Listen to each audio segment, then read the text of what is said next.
آپ اچھا سمجھتے ہیں، کسی کو میں اچھا سمجھتا ہوں، کسی کو کوئی اچھا سمجھتا ہے.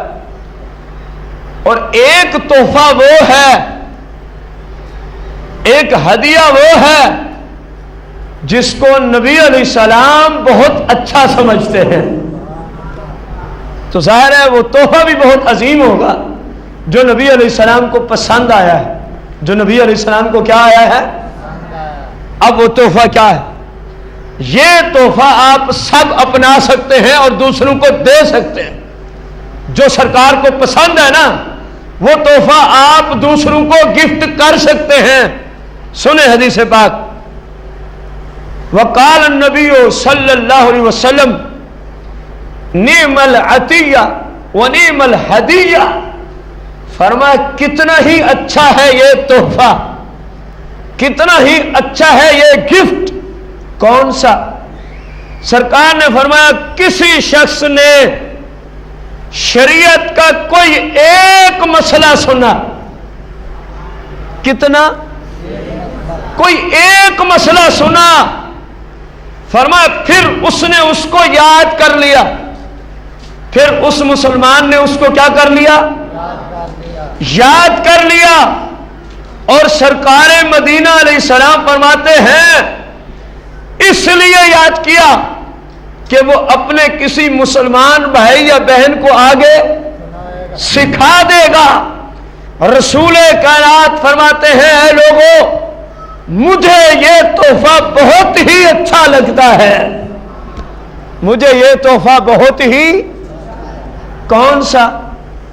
کوئی ایک مسئلہ کسی شریعت کے عالم سے سیکھو اور آگے کسی مسلمان کو، خواہ آپ موبائل کے ذریعے SMS کر دیں،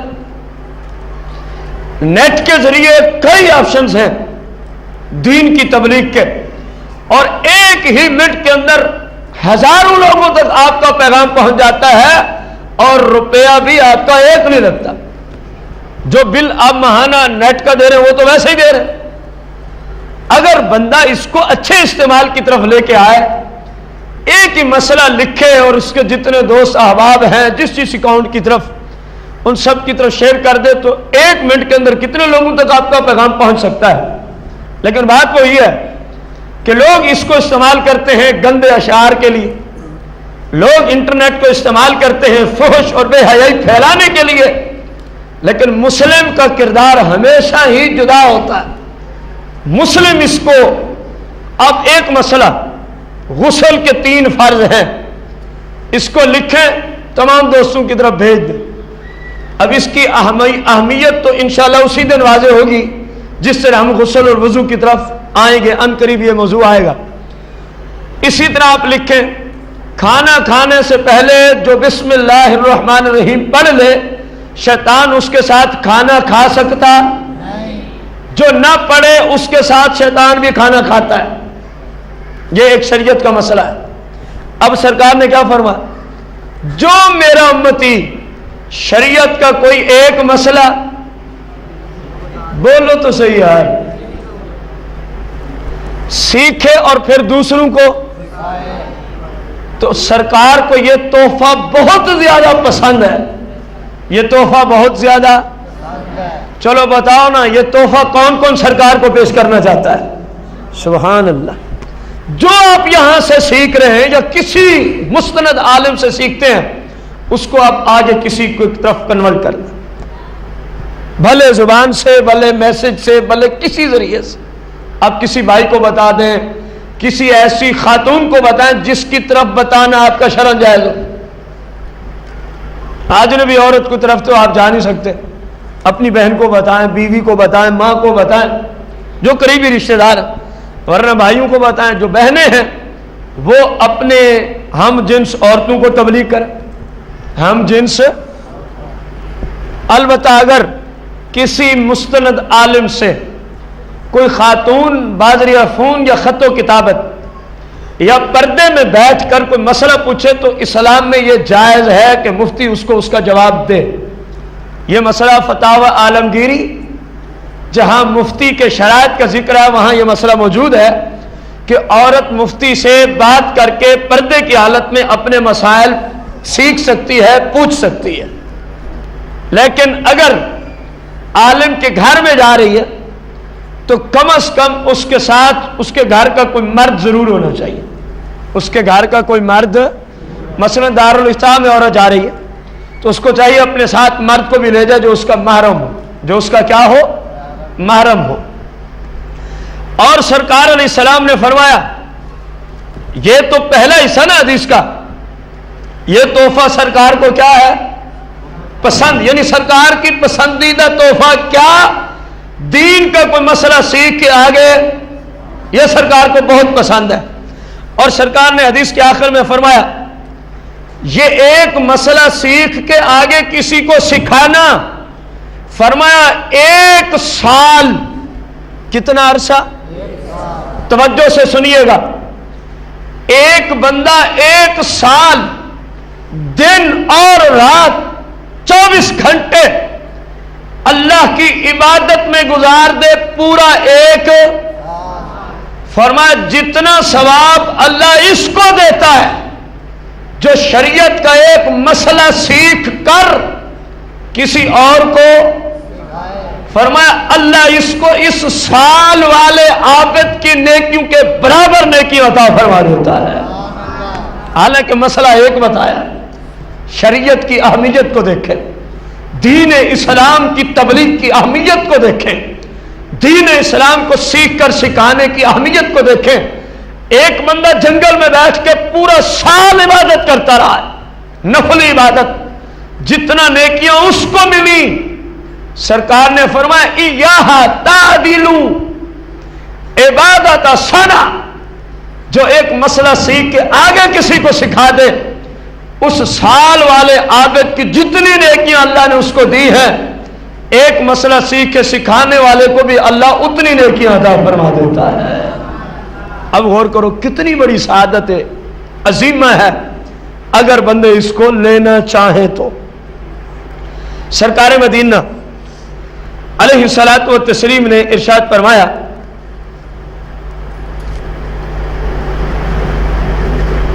اب غور کرنا اس حدیث پہ، دین سکھانے والے کی فضیلت.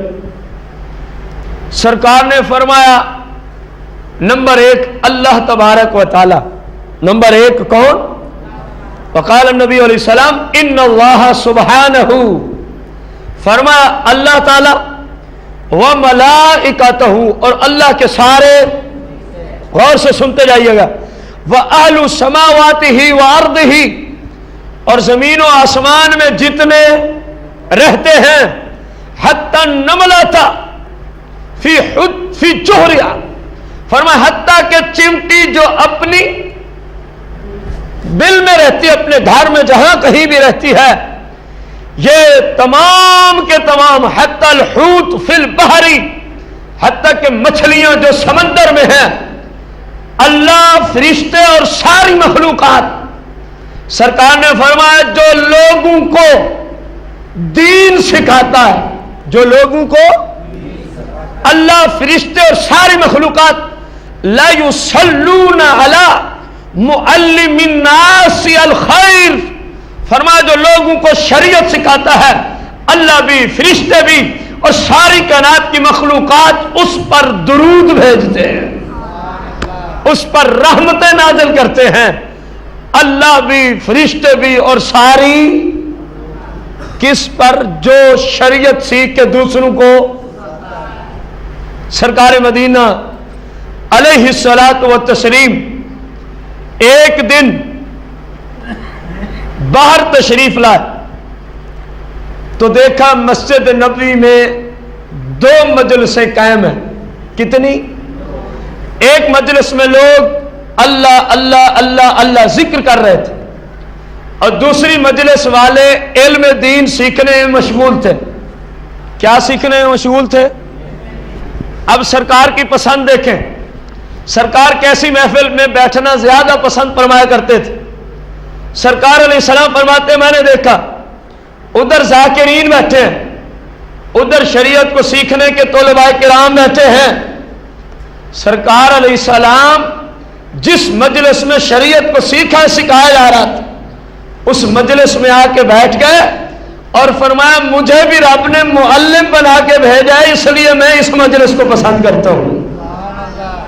مجھے اللہ نے شریعت سکھانے والا بنا کے بھیجا ہے، اس لیے جو مجلس میں لوگ شریعت سیکھ رہے ہیں، فرمایا مجھے یہ مجلس بنسبت اس ذکر کے زیادہ پسند ہے۔ سرکار نے ایک دن ارشاد فرمایا کہ دین کا جو علم ہے، دین سیکھنا یہ ہر عبادت سے بڑی عبادت۔ صحابہ نے عرض کی یا رسول اللہ کیا قرآن پڑھنے سے بھی بڑی عبادت؟ سرکار نے فرمایا قرآن بھی بغیر علم کے نفع نہیں دیتا۔ غور کریں، جب سرکار نے فرمایا نا دین سیکھنا سکھانا بڑی عظیم عبادت، تو صحابہ نے آگے سے عرض کی یا رسول اللہ کیا یہ تلاوت ایک قرآن سے بھی بڑی عبادت ہے؟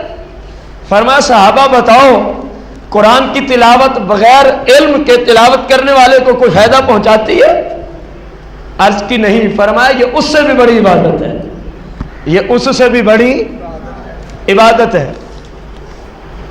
صلو علی الحبیب۔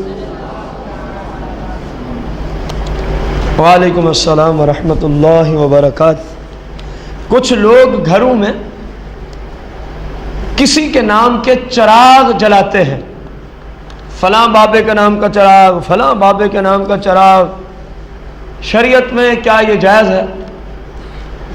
میرے بھائی چراغ جلانے کا مقصد کیا ہوتا ہے؟ جس جگہ چراغ کو جلایا جاتا ہے کس نیت اور کس وجہ سے جلاتے ہیں لوگ؟ تاکہ اس سے کیا حاصل کی جائے؟ روشنی۔ ذرا غور سے سننا، کیا حاصل کی جائے؟ اب میں آپ سے پوچھوں دن دوپہر 12 بجے ایک بندہ باہر موم بتی جلائے اور بندہ پوچھے کیوں جلائے؟ کہ جی میں نے روشنی حاصل کرنی ہے، تو وہ سائل کہے گا اپنے عقل کا علاج کرو۔ کیا کہے گا؟ اور سورج کے سامنے موم بتی نے تجھے کیا روشنی دینی ہے میدان میں؟ اب اسی بات کو لے آئیں اس طرف، جس گھر میں یہ دیا جلایا جا رہا ہے اس گھر میں کوئی بلب چل رہا ہوتا ہے کہ نہیں چل رہا ہوتا؟ ہم اپنے زمانے کی اپنے علاقے کی بات کریں، 100 واٹ کا ہو یا کوئی انرجی سیول ہو، بھلے وہ 23 واٹ کا ہو، 15 کا ہو، جتنے کا بھی ہو، اس کی روشنی بندے کو کافی ہوتی ہے کہ نہیں ہوتی اس کمرے میں؟ اب اس دیا جلانے والے سے پوچھو تو نے کیوں جلایا؟ جبکہ اس کے جلانے کا مقصد تو تھا روشنی حاصل کرنا، وہ یہاں ضرورت نہیں، کیونکہ اس سے کئی گنا زیادہ روشنی تیرے گھر میں پہلے سے موجود۔ کہ جی میں اصالہ ثواب کر رہی ہوں یا کر رہا ہوں، تو آپ پوچھیں بزرگ کو آگ لگا کے اصالہ ثواب کیا جاتا ہے؟ کسی بزرگ کو جو اصالہ ثواب کرنا ہو بندہ آگ لگا دے، کیا اصالہ ثواب ہونا شروع ہو جائے گا؟ یہ تو اسراف ہے، فضول خرچی ہے، بے وقوفی ہے، جہالت ہے، لا علمی ہے، اسلام سے دوری ہے۔ اسلام میں اس کی کوئی اجازت ہے؟ یہ لا علم قسم کے لوگ کرتے ہیں۔ میں آپ کو اس سے بھی اگلی بات کہوں، مسئلہ کہ اہل سنت کے نزدیک جو اللہ کے ولیوں کے درباروں پہ ہم روشنی کرتے ہیں، بلب لگایا، ٹیوب لائٹ لگائی، تو وہاں ہماری نیت یہ ہوتی ہے کیونکہ ان بزرگوں کے پاس لوگوں نے کثرت سے آنا جانا ہوتا ہے، اور یہاں آ کر انہوں نے کوئی تلاوت کر رہا ہے، کوئی ذکر کر رہا ہے، کوئی نماز پڑھ رہا ہے، تو ان لوگوں کی سہولت کے لیے وہاں لگاتے ہیں ہم۔ ہمارا مسلک یہ ہے، غور کرو آپ۔ تو گھر میں کون کہے گا کہ اگر بتیاں جلاؤ، موم بتیاں جلاؤ اصالہ ثواب کی نیت سے؟ لا علمی۔ جو اس دیے میں آپ نے تیل ڈالا یا موم بتی لے کے جلائی، جو اس پہ پیسے لگے، کاش کہ آپ شریعت کو مانتے ہوئے جس بابے کو اصالہ ثواب کرنے کے لیے آگ جلائے ہوئے ہیں، کاش کہ آپ نے جو آگ پہ خرچہ ہوا وہی پیسے کسی غریب کو دے دیے ہوتے، وہی پیسے کسی، اور نیت کی ہوتی مولا میں نے فلاں کے اصالہ ثواب کے لیے دیے ہیں، تیرے اوپر بھی رب کی رحمت نازل ہوتی اور اس کے اوپر بھی رب کی رحمت نازل ہوتی۔ یہ شریعت کی برکت ہے۔ صلو علی الحبیب۔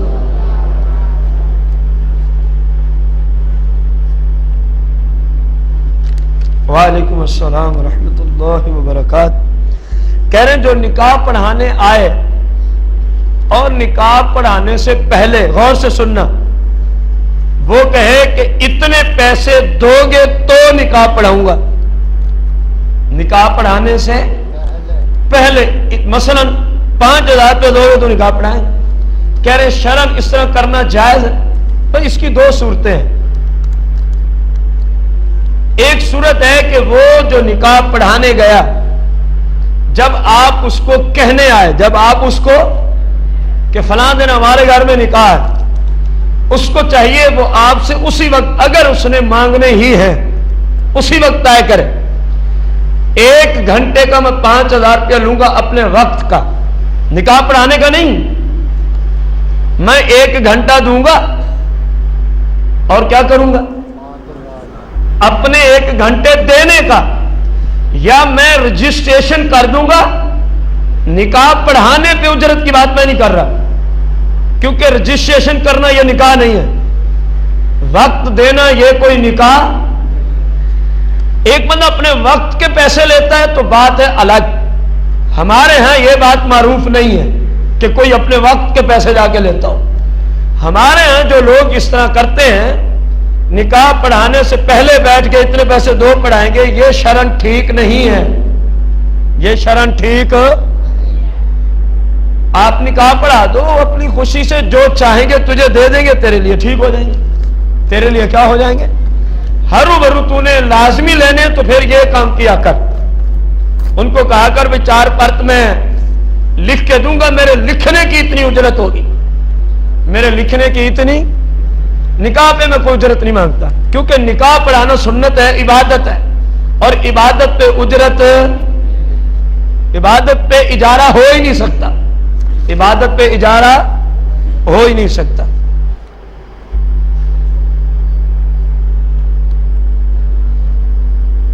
وعلیکم السلام ورحمۃ اللہ وبرکاتہ۔ پہلا سوال ہے توبہ کا طریقہ بیان کیا جائے۔ جیسا گناہ